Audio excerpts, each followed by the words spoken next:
Hi, marketers. This is Dot, and welcome to the Marketing Leadership Podcast. With me here is Jave Jackson, founder of the School of Podcasting. We will be discussing a look at the maturity curve for launching successful podcasts. I have not seen much of this topic discussed, even though everybody's getting a podcast these days, from how to clean your house to B2B podcasting. So if you're ready, you don't want to miss it. Let's get into it. Dave, it's an incredible honor having you here. How are you doing? I'm doing great, Dots. Happy to be here. Yeah, absolutely. This is what I call an exclusive because podcasting is what I'm very passionate about as well. So I would like to get a bit of your story, your biography. What has been the journey with you for podcasting? You seem to have a lot of scars, Dave. Yeah, I started back in 2005, and my background's in teaching. So I actually go back to the Oh, days like I taught people how to surf the internet because they didn't know what it was and how to send email and fax machines. So wow. all the time, I was back then, I was making websites in Microsoft Front Page, which dates me quite a bit. And a friend of mine said, "Hey, I just saw the next new big thing." And I go, "What is it?" And he said, "Podcasting." And I Googled it, and there was 1.5 pages. And I said, "How do you spell that again? I think I broke the internet." It was 1.5 pages. So I kind of pieces parted one together. And when I uploaded my file and then I saw it come back down in this archaic software, I was like, "Oh, I get this." And so I turned a blog I had for musicians into a podcast. And Wow. within probably 2 weeks, I got a voicemail from a guy named Michael Van Laar from Nuremberg, Germany. And I'm in the middle of nowhere, Ohio. And this guy's checking out my show in Germany. And I was like, whoa. Then I Wow. was like, Yeah. I grabbed my flag. I hereby claim Oh, podcasting in the name of Dave. wow. That's good. It's and now you said podcasting was a thing then.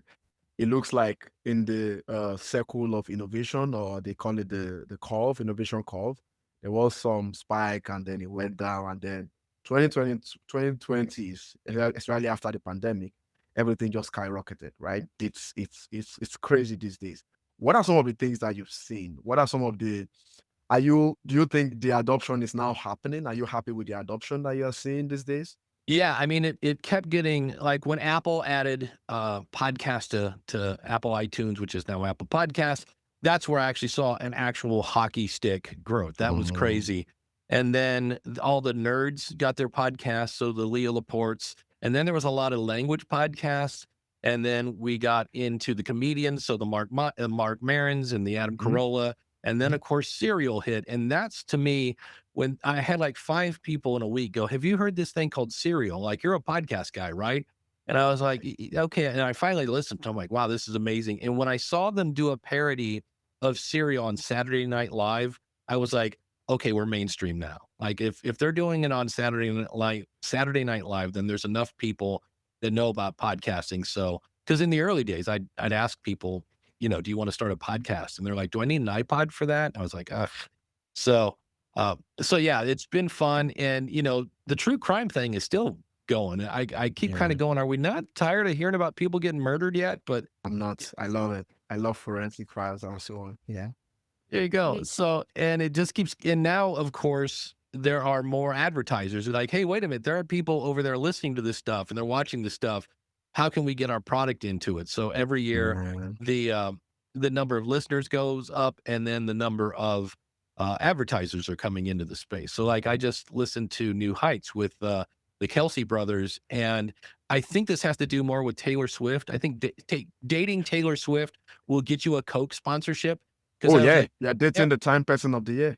yeah, I was like, Coca-Cola in podcasting. I'm like, oh wait, it's uh, Taylor Swift's boyfriend. That probably has a lot to do with that. But Yeah, but it's also businesses are starting to see the change in consumer behavior or customer behavior, and people don't like being thrown at with ads and direct response campaigns, and people are starting to talk about demand generation across the board.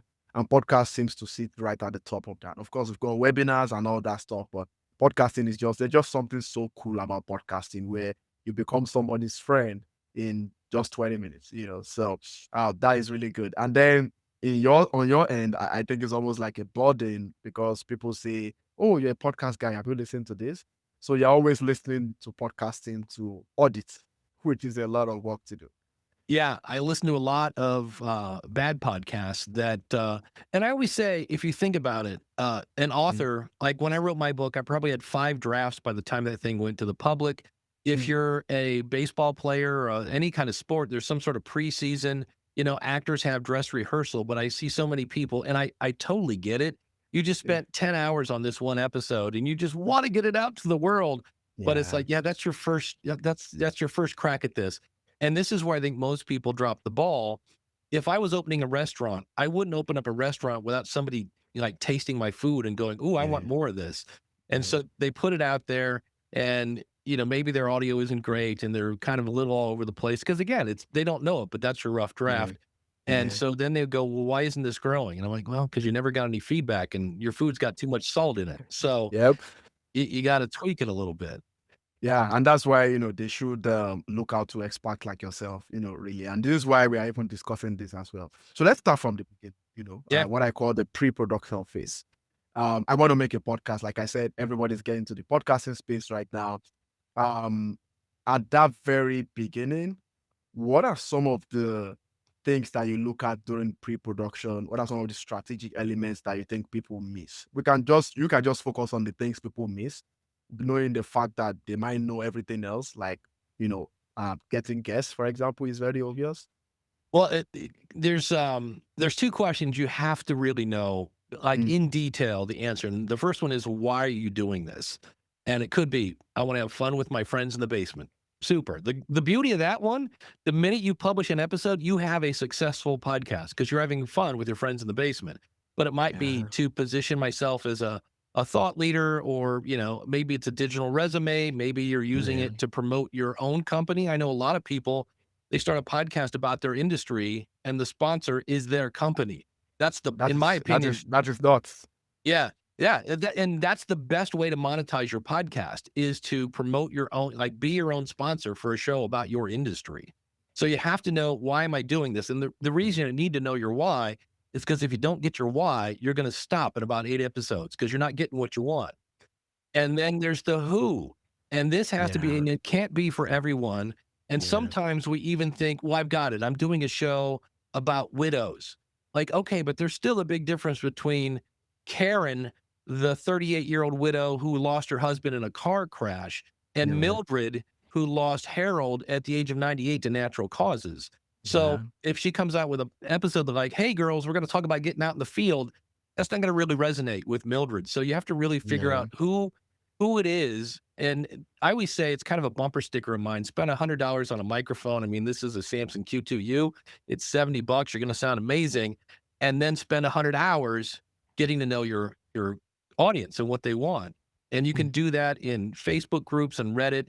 I mm, like to go to Amazon and type in the subject of my podcast, look at books, and then look at the 1-star review and the 5-star review. I'm sorry, I oh, take that back. I don't look at those. Those help. The ones you really want are the 2-star and 4-star. Why? Because one will be like, "This was awful." Okay, that's not helpful. that's not helpful. Yeah, yeah, yeah. And 5 will be like, "Best This book was ever." great.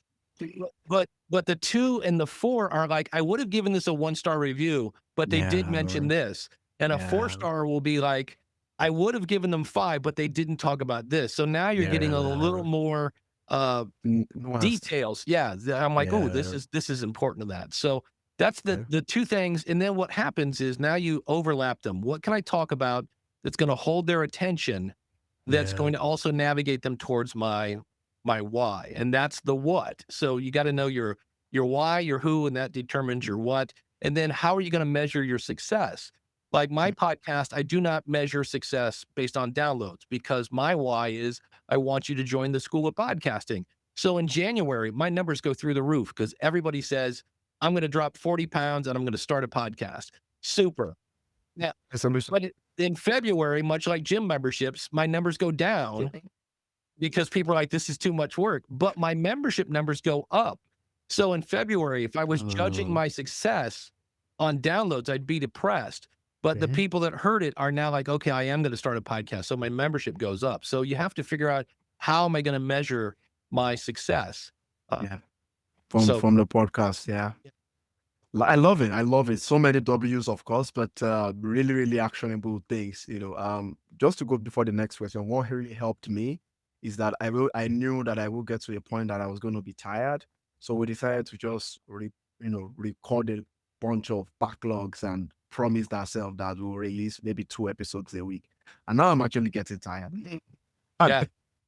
so that makes sense. But yeah, all the things you mentioned there, in terms of the audience, the content in itself, the why in terms of the goals, and why trying to have a small niche is very important. It is something that I think listeners should really look at, whether you are doing a B2B podcast or a D2C podcast. Now let's look at my favorite part, and that's when you're about to launch.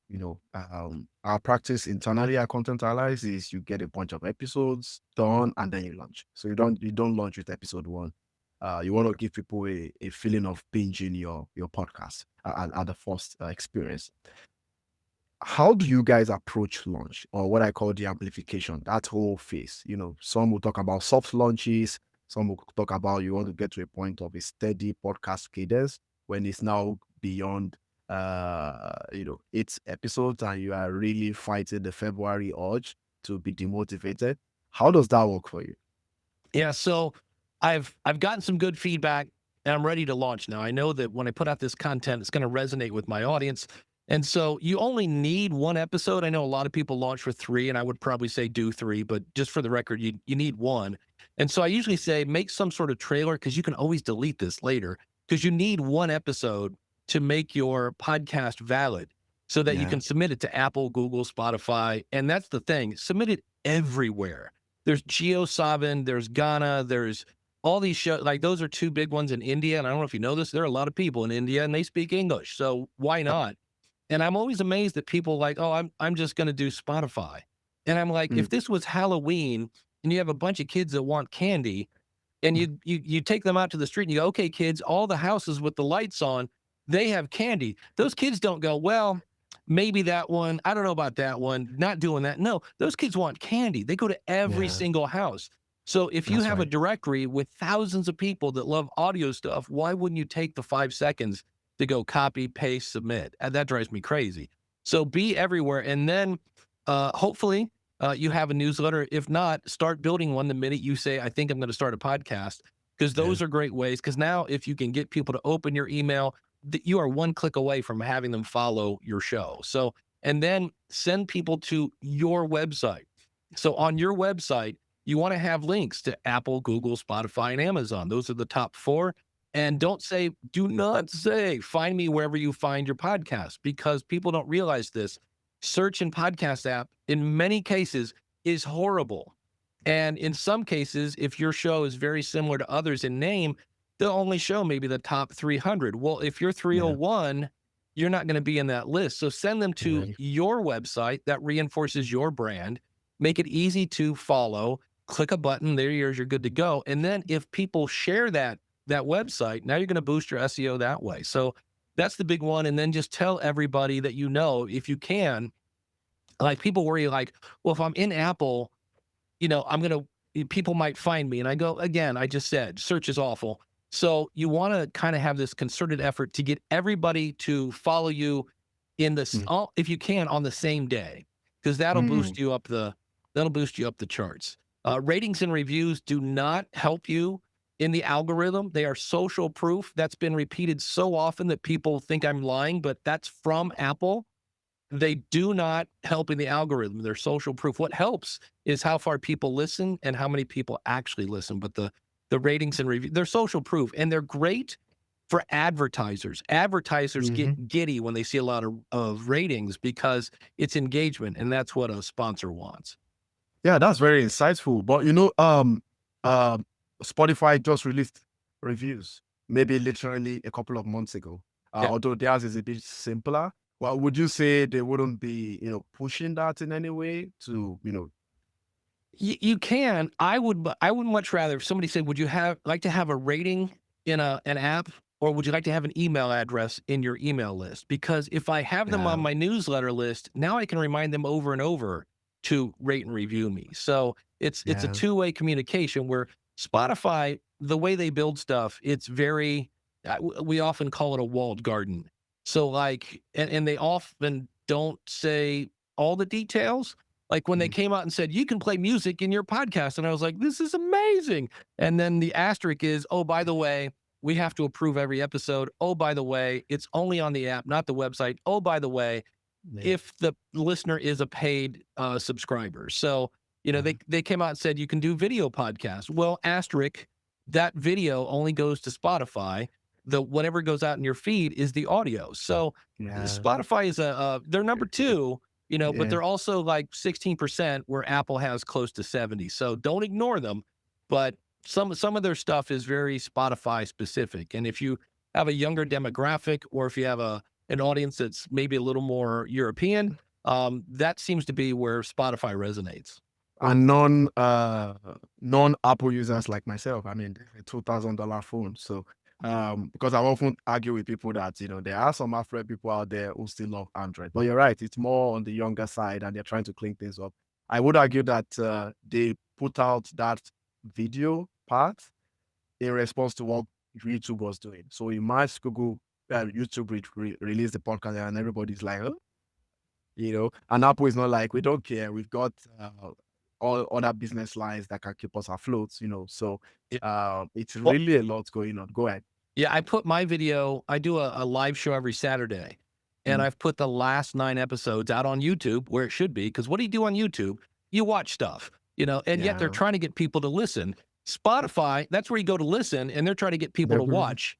And so I have 9 episodes now on Spotify video. I created Mm, a second show for that. So it's the show's called Ask the Podcast Coach. So it's Ask the Podcast Coach video, and it's only on Spotify as a video, of course. And I mhm. have 9 episodes, and I have a total of 7 views. So in my Uh, opinion, you converted them to the podcast, that whole guide thing about oh yeah, converting the I've playlist? Yeah. done Okay. the whole thing on, but Yeah. for Spotify, right? Spotify doesn't, that video doesn't go to YouTube. I have to manually put it to YouTube. So just the whole, Yeah. hey, videos are on Spotify, and everybody's getting all hot and bothered about it. Now, granted, it's a niche show. It's a podcast Yeah. about podcasting, but people Yeah. don't go to Spotify to watch. They go to Yeah, listen. go But to listen. Yeah. Yeah. might change in the future. It's interesting. A lot is going on, Dave. Like, I think YouTube is here to push the content into YouTube Music. Yeah, But there's just so much going on, in this space. But I agree with you about the email thing. I must admit, I have been collecting emails, but I've not been emailing them. So that is that's one all of my right. New Year resolutions for next year. Yeah, because I know I believe in the power of that. And when we write QBRs, we always tell people to, you need to email people about your podcast episodes. And like you said, remind them to review if that's how you want to do it. And just have that base as well. Aside from the people that subscribe to your podcast, which could leave at any time. But if you got their email, you got their email. So that's really good. Okay. I really love this, conversation, but I will go to the next question here. Our producer just hinted us that we've got some extra time to chat around. So I'll put on my talkative hat on now. Now, when it comes to analytics, I like what you said, and I don't know if you'd like to talk more about that. We're speaking up the mic about your love for true engagement, and I completely agree with that. I think these days people might be obsessed with growing podcast downloads. We could just be as low as 1 second listens, 1 minute listens is what I was gonna say. But people are also starting to think about other ways. How do I, get better engagement or consumption rates? How do I even get people to subscribe?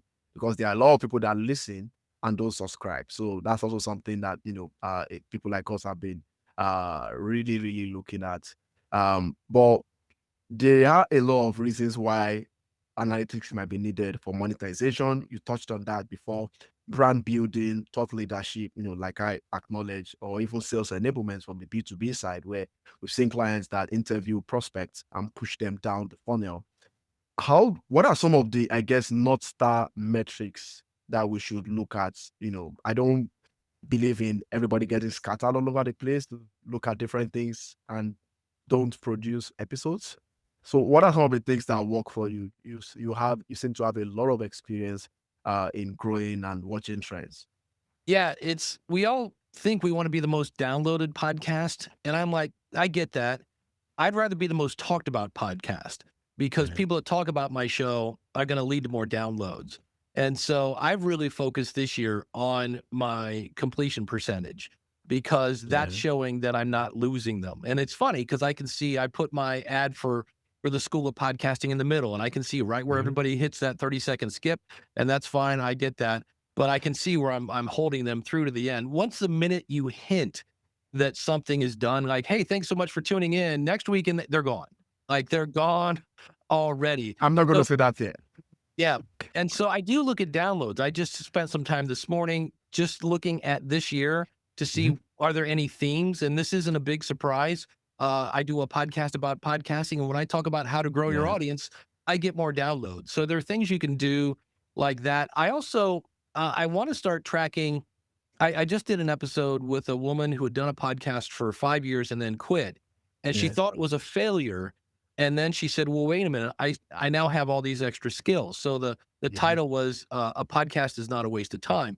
Mhm. And it didn't get any more or less than any other episode, but I had probably 6 people email me that said, that was a really good episode. I needed to hear Yeah. that. And I'm like, Yeah. I need to start a spreadsheet or something to measure how many, social interactions I have or emails or whatever it is. Qualitative feedback. Yeah, where people are like, "Hey, that was good. Do more of that," because that isn't tracked anywhere. And I was Yeah. like, I need to find a way to capture that. I love that. I should be doing that myself. You Well, know? and when I go to events about podcasting, like I did Mhm. an episode about podcast overwhelm. Why? Because I'm hanging out in groups, and the phrase that came up 4 times before I was gone, and that was like 3 days, was Mhm. I'm just so overwhelmed. And I was like, all right, write that down. I've heard 5 people say I'm just so overwhelmed. Let's do an episode about how to kind of talk yourself out of that. So a lot of it is, I mean, I hang out a ton in Reddit groups and Facebook and Mhm. Quora, and there's all Yeah. sorts of places you can go just to listen. Not so much I want to go and spam people about my products. I Yeah. want to see what their Yeah. problems are so I can help them solve them. Yeah. If you've got any of those requests, you need to employ me as your consultant because recording 140 episodes in 10 months, yeah, that's some story right there. It's a lot. That's a lot. Yeah. So, guys, like I said, podcast maturity is not really discussed. In this day, I probably when I was researching this episode, sometimes you research about something you already know just to see who is talking about it. Maybe Dave and some of the other folks are the ones that I saw. Of course, our own kind of content as well. So you want to look at this and see it as gold, right? Yeah. We have two more questions for Dave. Dave, we will be right back with a word from our sponsor. And when we come back, it's going to be the dots rapid fire. And then we talk about this very last question that I think is a very interesting one because I often leave the best for the last. So if you're about to drop your phone or, close out that player, just keep it.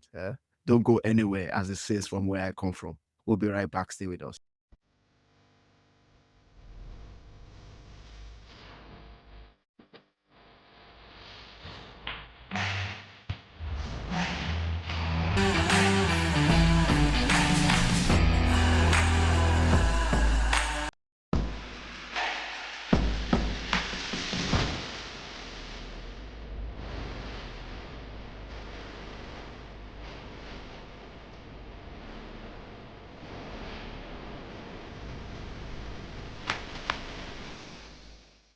Welcome back, guys. So, like I said, it's a Dutch rapid fire, and we've got 3 questions for Dave. Dave has been giving us a ton of wisdom so far. And this is me here, even confessing my weaknesses on the podcast. So, I have a lot of work to do. But yeah, 3 questions, truth and nothing but the truth. Are you ready, Dave? I'll try. Rapid fire is not my strong suit, but I will do my best to get to the point. No, you'll be fine. You'll be fine. Number one, what is your best marketing metric or podcast marketing metric? Boy, that's a good one. Again, as much as I've been saying, downloads, right? Because that's showing your audience is growing. So that's the one. I also look at how many people visit my website. Yep. And I've become a subscriber because you Yeah. you touched on that a lot as well. Okay, good. Okay. Second one, how long do you use social media every day? At least 15 minutes to 30 minutes a day. And that's just Oh, like 5 minutes here, 5 minutes there. It's, I'm going to take a break. Okay. Let's go see what's happening over here. So and then yeah, maybe even an hour. Cause oh, yeah. there is the rabbit hole that you go down, but at least 30 minutes a day. Oh, that's good. It's one of those, 5, 10 minutes. I mean, like, oh, there's something from Dot here. I should check it out. And you were Yeah. pretty responsive as well. So, yeah. Okay, cool. Last one. What is your favorite marketing quote? Favorite, probably bad or good marketing will not save bad content. That's the one that I see a lot of people spending money on Facebook, and Mhm. you go to the show, it sounds horrible.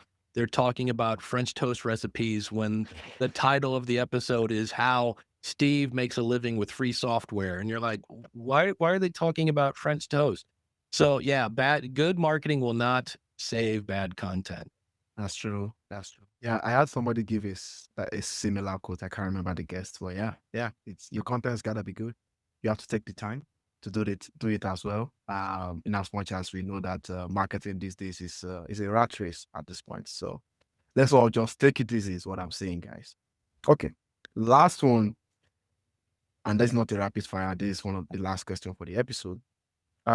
Is how people talk a lot about content distribution and how podcasting has been this seed that brands can use to just produce content and just turn it into some sort of an assembly line, as it were. So for a profitable repurposing operations, what are your best practices? What are some of the things that you've seen on your end? You've mentioned earlier about being able to distribute and share stuff everywhere and things like that. Like, how easily do you take an episode and then just put it everywhere and people are like, Dave is doing great, he's posting like Gary Vaynerchuk. How does he Right. do it? Right. So the key there is 70% of podcasts are discovered via word of mouth. That's via Jacobs Media. And the Mm, person I interviewed on my show was getting 300,000 downloads an episode. And I said, how are wow. you doing that? And he said, number one, exactly what I said. He made sure his show was good. And he did Mm, that by having people listen to an episode. And he asked, did you make it all the way through? If you yeah, didn't, where did you stop and when? And yeah. then number three, on a scale from 1 to 10, how likely are you to share it with a friend? And so he said, if I got a 7 out of 10, he goes, I wasn't happy. It had to really resonate with his audience. And so what he does, this is Jack from the Darknet Diaries, amazing guy, is he slowly and specifically and confidently asks his audience to share, which is just dumping gas on word of mouth. I mean, why do people say like, smash the bell, all that stuff on YouTube? I mean, do we not know how to subscribe? No, but we have to be Yeah, reminded. And so what yeah. he'll do is he'll say like, "Hey, I noticed we're at the 28-minute mark here and we're talking about whatever the topic is. Do you know Mm, somebody else that would benefit from this content? Because we could actually have a win-win here. You're going to look cool because you're going to share the show with them and your friend's going mm, to love you for that. And I'm going to mm, grow my audience. Or you can just tell them to go to darknetdiaries.com." And I was like, okay. And then I listened to how other people promote their show. And we feel salesy when we start to promote ourselves or if we try to ask our audience to share. And it's like, hey, like, maybe like, our website's.com. Yeah. Okay. Thanks. Like, wait, what? It's got to be, you have to ask slowly, specifically, and confidently. And he didn't ask them, what do you think of the show? Right. Because if you ask somebody, like, what do you think? Somebody go, oh, yeah, it's good. and that's Or if you ask mom, she's gonna be like, "Oh, you sound so professional." And and I'm like, "Notice mom is not talking about your content. She's talking about the microphone and, yeah, yeah. so you need somebody not named mom to give you some Mm. feedback on your show." That was really funny. Yeah.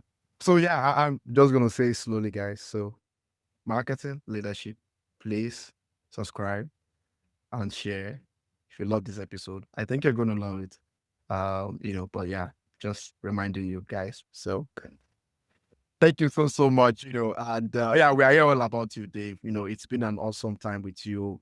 I think we're gonna become very good friends in the coming years, and I think I will learn a lot under you when it comes to this space as well. So where can people find you? Where can people follow you? I think people should get your book. So do you also want to talk about that as well? Yeah, I've got a book, Profit from Your Podcast, Proven Strategies to Turn Your Listeners into a Livelihood. And I guess for today, since we've kind of talked about a bunch of things, I'll send you, I have one of those lovely pages that has every link to everything I do. My main website is schoolofpodcasting.com, but if you want to check out the book and the other podcasts and services I offer, you can go over to powerofpodcasting.com. Got it. Guys, you just heard that, powerofpodcasting.com. All right, guys, that's all we have for you. Don't want to take any much of your time. If you want to see nice and great episodes like this one, just go to my website, .lovesmarketing.com. And if website is not your thing, just check your favorite podcast listening platform, Apple, Spotify, YouTube, search Marketing Leadership. Hopefully, yeah, there's somewhere, not in the top 300, but in the top 10. Guys, till next time, let's do this again. Stay with us and you connect the dots. Thank you for listening to the Marketing Leadership Podcast, brought to you by Listen Network. There will be links to resources mentioned in today's show notes. If you enjoyed this episode, please leave a 5-star review and be sure to subscribe so you never miss an episode.